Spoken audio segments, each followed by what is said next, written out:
Sheikh Sheikh Kamaldeen àti Bishop Ajayi Crowther. Ẹ̀rí àwọn mẹ́tẹ̀ẹ̀ta tí mo dárúkọ yìí. These are the problems of the Yorùbás. Àwọn gangan ni wọ́n bring calamity sí ìran ọmọ Yorùbá, sí ìran ọmọ Yorùbá. Wọ́n tọ́ àwọn èèyàn. Ṣé àwọn mẹ́tẹ̀ẹ̀ta tí mo dárúkọ yìí? These are the problems.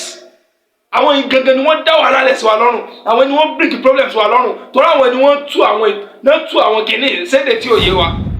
Wọ́n tú àwọn ìtumọ̀ yìí, wọ́n tú láti bastardize àṣà àti ìṣe wa.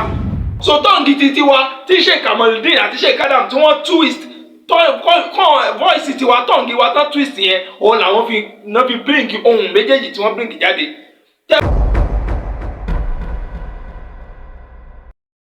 Ìbà Olódùmarè, ìbà gbogbo ajínrere, mo ṣèbà ọmọdé, mo ṣèbà gbogbo.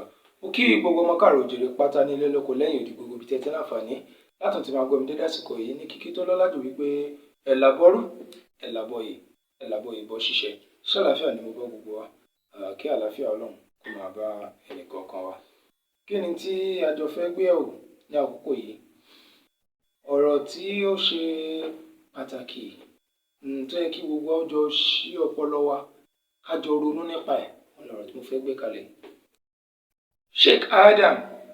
Sheikh Kamaldeen àti Bishop Ajayi Crowther. Ẹ̀rí àwọn mẹ́tẹ̀ẹ̀ta tí mo dárúkọ yìí. These are the problems of the Yorùbás.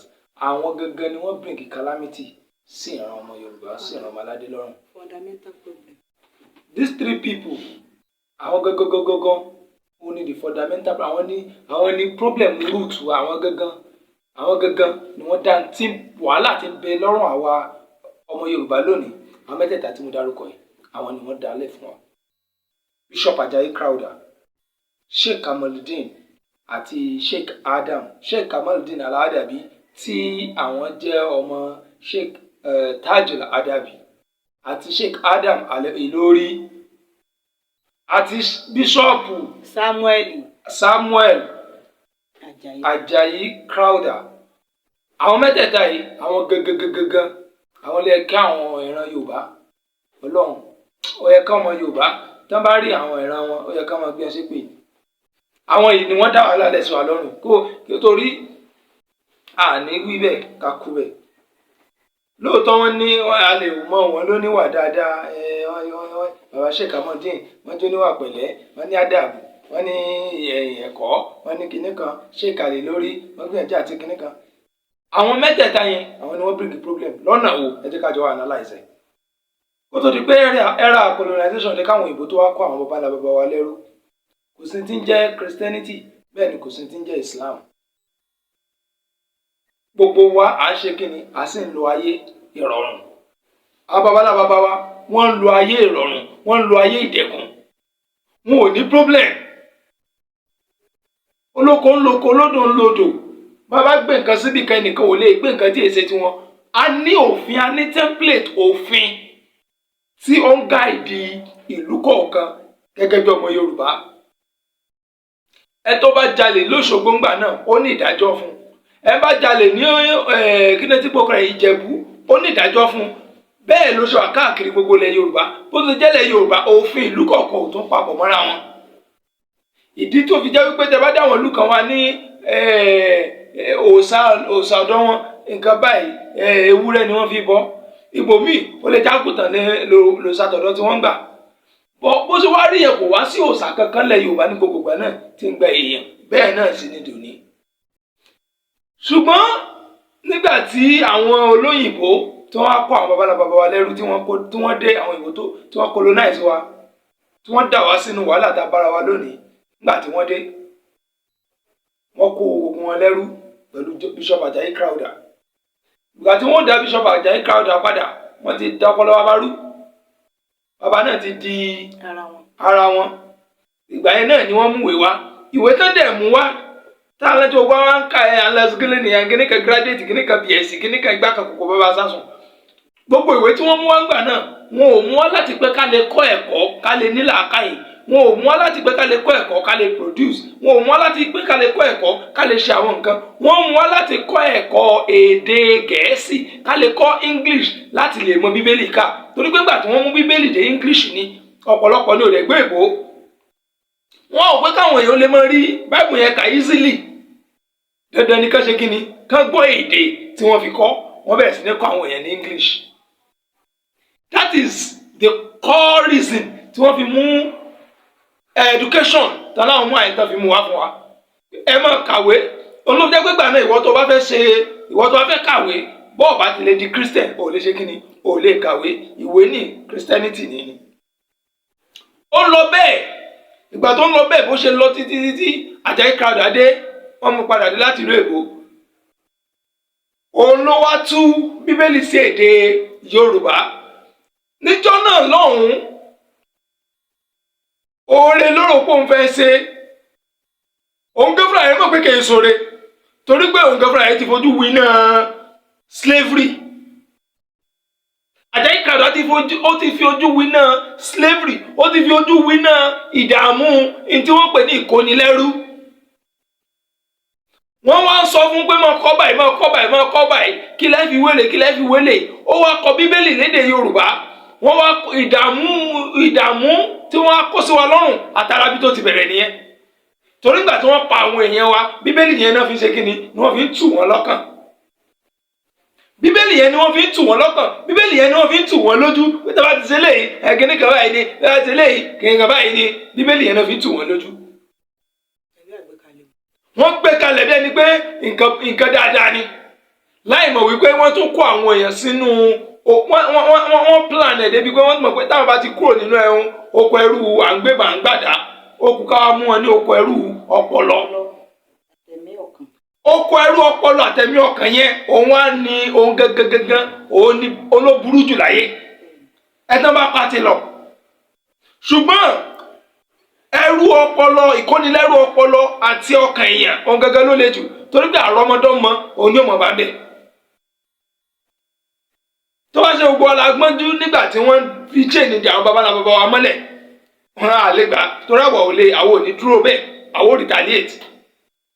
Àmọ́ ìtawà gbọ́njú bá tán fi ṣe fún àwọn baba wa ní kí ni ìkónilẹ́rú ọpọlọ, ìkónilẹ́rú ẹ̀mí, slave of the mind, slave of the brain. Ó ń labá àwọn baba wa, tó rọrùn fún wọn láti instigate wa láti dá nǹkan yẹn náà sáwádà lọ́pọlọ. Àkọ́kọ́ nù, Bishop Ajayi Crowther tó tú sí Yorùbá ló dá wàhálà lẹ̀. Wọ́n tú Jésù, wọ́n tú Jesus, wọ́n mú àwọn èdè yẹn. Nígbà tí èsì èdè wa, wọ́n kàn fi èdè wa wọ́n fi ń pè bí kan ní Jesus Jésù. Nígbà tí èsì èdè wa, Abrahamu, Jọ́ọ̀nù, Jòhánù, àti bẹ́ẹ̀ bẹ́ẹ̀ lọ. Wọn ò rí orúkọ fún Ọ̀rúnmìlà, wọn ò rí orúkọ fún Ṣàngó, wọn ò rí orúkọ fún Ògún. Wọ́n wá wo gbogbo àwọn orúnmọlẹ̀ wa pátá, wọn ò orúkọ fún. Ajayi Crowther ò rí orúkọ fún wọn láti tú. Ajayi Crowther ń tiẹ̀ wá wò pé kí náà lè, nígbà tí wọ́n káàkiri, wọ́n wá mú Sátánì, Lucifer. Bóò ni Sátánì, bóò ló ṣe jọ mọ́ Èṣù tí wọ́n fi wá tú sí Èṣù, ibi tí wàhálà tí wàá ti bẹ̀rẹ̀ nìyẹn pẹ̀lú Christianity. That is the source of our problem. Nígbà tí Ajayi Crowther ṣe tiẹ̀, yóò kan Sheikh Kamaldeen àti Sheikh Adaby, àwọn méjì níta àwọn méjì tó fi jẹ́ pé àwọn gangan ni the biggest problem ta ní pàápàá jùlọ ilẹ̀ Yorùbá wa lónìí. Ó ní pé gbogbo àfáàtẹ̀ lè rí lónìí, gbogbo àfáàtẹ̀ lè rí lónìí nílẹ̀ Yorùbá lónìí, ìṣe tọ̀bílíkì ni, ìṣe alùsùnà ni, ìṣe tìjàníyà ni, ìṣe kọ̀dìríyà ni, ìṣe zaziliya ni, ìṣe jàfàríyà ni, sálàfì ni, gbogbo ìran àfáà tó lè kẹ́ bá ń pàdé nílẹ̀ Yorùbá tó ní o, bí ó bá ti jẹ́ mọ̀rìkàsí yóò sì jẹ́ Al-Adaby, bí ó bá ti jẹ́ àdàbíyà yóò sì jẹ́ mọ̀rìkàsíyà. Àdàbíyà wà tààrà tájùrà Al-Adaby lẹ́yìn tí Sheikh Kamaldeen jogún. Sheikh Kamaldeen Al-Adaby òun ló wá spread Àdàbí, òun gangan ló spread Àdàbí. Òun ló fi jẹ́ pé ohun wọn, òun ni ohun táwọn create, àwọn ni wọ́n create ohun táwọn Yorùbá fi ń ka Kùránì lónìí, kìí ṣe Lárúbáwá náà fi ń ka Kùránì. àwọn alùsùnà ṣẹ̀ṣẹ̀ bẹ̀rẹ̀ sí ní lo ohun intonation lárúbáwá pé kí wọ́n máa fi intonation lárúbáwá kí wọ́n fi máa kọ́ wọn díẹ̀díẹ̀ ni kò sí lè jọra wọn torí pé tọ́ǹgì wa yàtọ̀ sí tọ́ǹgì tiwọn so tọ́ǹgì tiwa tí Sheikh Kamaldeen àti Sheikh Adam tí wọ́n twist voice tiwa tọ́ǹgì wa tán twist yẹn òun làwọn fi bring ohun méjèèjì tí wọ́n bring jáde tẹ́ bá ti wá lẹ́ni tí ń lo ohun tí wọ́n ń pè ohun kan ní àdàbíyà ohun àdàbíyà yẹn òun ni bàbá tó kù yìí bàbá Muyideen Ajani Bello ohun àdàbíyà yẹn ni wọ́n ń lò bàbá Muyideen tìlú Ọ̀fà ìmáàmù Ọ̀fà ohun àdàbíyà ní ń lò Buhari ọmọ Musa ohun àdàbíyà ní ń lò bẹ́ẹ̀ lọ àdàbíyà nìyẹn àwọn ni wọ́n ní ohun yẹn ẹnì kejì òun náà ni Sheikh Adam Al-Ilori Sheikh Habibu ọmọ babalágége ohun tẹ́ ń gbọ́ yẹn ohun kínní ni ohun Al-Ilori ni Sheikh Adam Al-Ilori ni àfọ̀ntà lọ́sọ̀gbọ̀ tọ́ṣáláìsí lọ́dún tó kọjá láìpẹ́ yìí ohun tí wọ́n ń lò ohun àdàbí ni ohun mọ̀rìkàsí ni Farouk ní Kijipa ohun mọ̀rìkàsí ni àti bẹ́ẹ̀ lọ ẹ wá lọ wo ohun méjèèjì yìí òun náà ló ṣe kí ni òun náà ni wọ́n lò káàkiri gbogbo ilẹ̀ Yorùbá àti tẹ̀bílíìkò àti gbá ohun tí wọ́n lò nìyẹn ẹ tó bá ní òun lo ohun lárúbáwá wọ́n kàn gbìyànjú àti rí lónìí àwọn méjèèjì ni wọ́n kọ́ àwọn èèyàn ni wọ́n bí gbogbo jíjà àfàlẹ́ Yorùbá lónìí tí wọ́n da wàhálà sí wa lágbádá àwọn èèyàn ni wọ́n tú Quran sí Yorùbá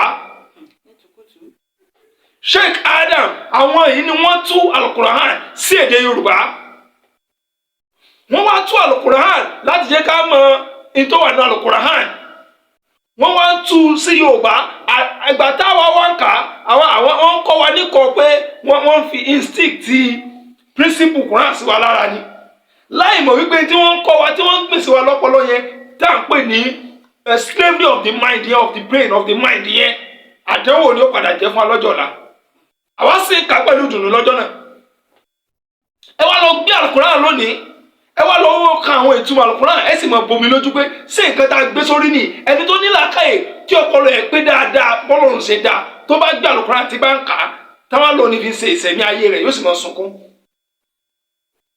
àwọn súrà kan wà tá a ti tù lórí ètò yìí á padà wá mọ̀ tú wọn lẹ́ẹ̀kọ̀ọ̀kan díẹ̀ sí ẹ pé mo tú ìsájà ń jò ní ẹnìkan nígbà tí mo tú ìsájà ń jò ní ẹni ẹ sì ń bomi lójú ó sì pè mí sì ń bomi lójú pé ní tí wọ́n pè fáwọn ní lárànṣẹ́ rèé wọ́n wá tọ́ àwọn èèyàn ṣé àwọn mẹ́tẹ̀ẹ̀ta tí mo dárúkọ yìí these are the problems àwọn yìí gangan ni wọ́n dá wàhálà lẹ̀ sí wa lọ́rùn àwọn ni wọ́n bring problems sí wa lọ́rùn torí àwọn ni wọ́n tú àwọn kìíní sédè tí ò yé wa àwọn ni wọ́n mú èdè tí ò yé wa yẹn ni wọ́n tú sí èdè Yorùbá wọ́n wá tú sí èdè Yorùbá wọ́n wá tú ní ìtú àti bastardize culture àti culture wa wọ́n tú àwọn ìtumọ̀ yìí wọ́n tú láti bastardize àṣà àti ìṣe wa. Sheikh Kamaldeen Sheikh Adam Al-Ilori Bishop Samuel Ajayi Crowther àwọn mẹ́tẹ̀ẹ̀ta yìí wọ́n tú àti ẹ̀kọ́ ti Bíbélì ẹ̀kọ́ Kùránì wọ́n tú sí Yorùbá láti da ìran Yorùbá rú láti bastardize èdè Yorùbá ni. àwọn mẹ́tẹ̀ẹ̀ta tá a dárúkọ yìí ìbànújẹ́ gbà ni wọ́n jẹ́ fún wa nílẹ̀ Yorùbá. àwọn mẹ́tẹ̀ẹ̀ta tí mo dárúkọ yìí àdánwò ni wọ́n jẹ́ fún wa nílẹ̀ Yorùbá torí àwọn ni wọ́n kọ́ àdánwò bá wa nílẹ̀ Yorùbá lónìí. Sheikh Kamaldeen Sheikh Adam àti Bishop Ajayi Crowther wọ́n kọ́ ìran ọmọ Yorùbá wọ́n sì kó wa sí oko ẹrú pátápátá wọ́n sì kọ́ ìran Yorùbá wọ́n sì kó wa sínú oko ẹrú tó jẹ́ pé nítorí mu tábà bọ́m̀bẹ̀ àfikà kájà fitafita yóò tẹ̀kọ̀ wa ní years ká tó lè bọ́nú ẹ̀ tábà wá jí bá ṣe ń jí yìí àrọmọdọmọ wa ti ń bọ̀ wọn ò ní bọ́nú ẹ̀ kìí ṣe pé tí a bá jí lásìkò yìí àwọn àrọmọdọmọ tó ń bọ̀ wọn ò lè bọ́ nínú ìṣòro tí Sheikh Kamaldeen Al-Adaby Sheikh Adam Al-Ilori àti Bishop Samuel Ajayi Crowther ìṣòro tí wọ́n fi wá sí nínú ẹ̀ à lè bọ́ nínú ẹ̀ tá a bá ṣọ́ra tá a bá tètè bẹ̀rẹ̀ sí ní jára látàsìkò yìí lọ.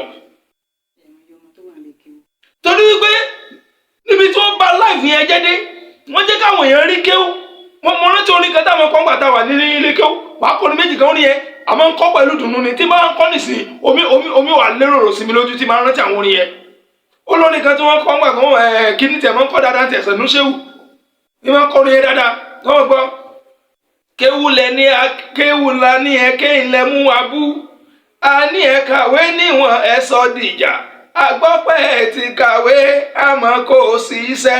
Wọ́n jọ ń takora wọn kìrìsìtẹ́nì àti mùsùlùmù tó náà kìrìsìtẹ́nì ló mú ìwé wa àwọn mùsùlùmù àwọn ni wọ́n ní Quran. Torí pé ìwé táwọn kìrìsìtẹ́nì mú wọn gbà náà bó o bá ti lè ṣe Christianity o lè kàwé.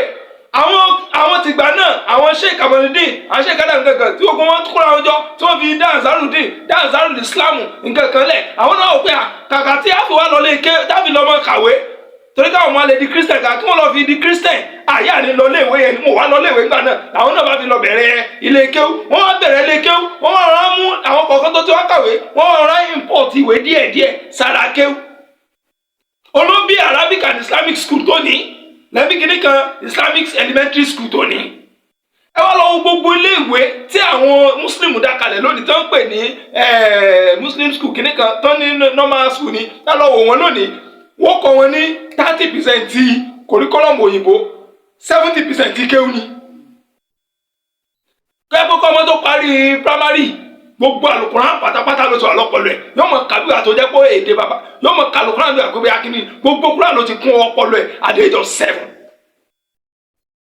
China, America, China, Japan at the age of 7 sì ní ọmọ tí wọ́n ti di engineer ọpọlọ rẹ̀ ti ń pè nípa engineering ọpọlọ wọn ti ń pè nípa bricklaying ọpọlọ wọn ti ń pè nípa construction. Gbogbo iṣẹ́ ọwọ́ ọpọlọ tí wọ́n ti ń pè nípa at the age of 7 years àwọn ọmọ tí wọ́n wíwà at the age of 7 years gbogbo Kùránì ló ti ká sórí ó ti ka Bible lẹ́ẹ̀mẹ́wàá at the age of 7. Ṣé àwọn mẹ́tẹ̀ẹ̀ta tí wọ́n dárúkọ sí wọn wá kó ìran wa ọrùn ọmọ Yorùbá wọn wá kó wa sínú oko ẹrú ṣé wọn kó wa sínú ìdààmú. Sheikh Adam Al-Ilori Sheikh Kamaldeen Al-Adaby ẹ̀yin nu Ọlọ́run nu Bishop Ajayi Samuel Ajayi Crowther ẹ̀yin nu Ọlọ́run nu. Àbíkú yìí wọ́n kó àdánwò sí wa lọ́rùn gan lóyún. Wọ́n kó ẹ̀sìn wa wọ́n tú láti báyé wa jẹ́ wọ́n sì rí achieve. Wọ́n wá kọ́ wa nígbà náà tó máa fẹ́ ṣe wá sí àwọn Sheikh Adaby Sheikh Kamaldeen gbogbo náà sọ táwọn sọ lẹ́yìn wá tó bá bẹ̀rẹ̀ assalamu alaikum akíra ní kíkí ọlá kíkí tó lọ́lá jù èyí tá a fi máa kíra wa lọ́jọ́ ń gbé dàrí kẹ́hámà ó náà ní assalamu alaikum wa rahmatullahi wa barakatuh. Wọ́n wá gba ẹ̀làbọ́rú ẹ̀làbọ́yè wọ́n gbà lẹ́nu ọmọ Yorùbá. Ọmọ Yorùbá.